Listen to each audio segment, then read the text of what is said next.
ছুটির দিনে এরকম খাবার একদম জমে যাবে। হ্যালো এভরিওয়ান, আমি পিয়ালি। সেদিন ছিল শুক্রবার। শুক্রবার মানেই ছুটির দিন, আর ছুটির দিন মানেই ভালো মন্দ খাওয়া। সেরকমই সকালবেলায় চাল ভিজিয়ে দিয়েছি, আর চিকেনটাকে নিয়ে এসে দিয়েছিল বিভানের বাবা, সেটাকেই ধুয়ে পরিষ্কার করে নিয়েছি। চালটাকে ভিজিয়ে দেওয়ার পরে সমস্ত মশলাপাতি, পেঁয়াজ, লঙ্কা, সবজি সমস্তটা কেটে গুছিয়ে নিয়েছি। এদিকে পেঁয়াজ কুচিয়ে নেওয়ার পরে কিছুটা পেঁয়াজ, টমেটো আর লঙ্কা চপ করে নিলাম, আর গোটা গরম মশলা ভালো করে বেটে নিয়ে গরম হওয়া তেলের মধ্যে কুচিয়ে রাখা পেঁয়াজটাকে দিয়ে বেরেস্তা বানিয়ে নিয়েছি। আর অন্য পাশে কিন্তু ফুটে ওঠা জলের মধ্যে গোটা গরম মশলা দেওয়ার পরে চালটাকে দিয়ে দিয়েছি। বেরেস্তাটা তুলে নেওয়ার পরে একটু সর্ষের তেলের মধ্যে আলুগুলোকে লাল লাল করে ভেজে নেব। ততক্ষণে ভাতটা কিন্তু হয়ে এসেছে। আজকে ফ্রাইড রাইস আর চিকেন বানাবো, কিন্তু ফ্রাইড রাইসটা বানাবো একটু অন্য স্টাইলে। চলো তাহলে তোমাদের সাথে শেয়ার করে নিই।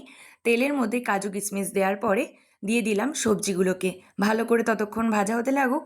এদিকে তেলের মধ্যে পেঁয়াজ আর টমেটো কুচিটাকে দিয়ে সমস্ত রকমের মশলা দিয়ে আদা রসুন পেস্ট দিয়ে কষিয়ে নিয়ে চিকেন দিয়ে দিয়েছি। এটাকেও ভালো করে কষিয়ে নেব। তারপরে দিয়ে দেবো ভেজে রাখা আলু আর ক্যাপসিকাম।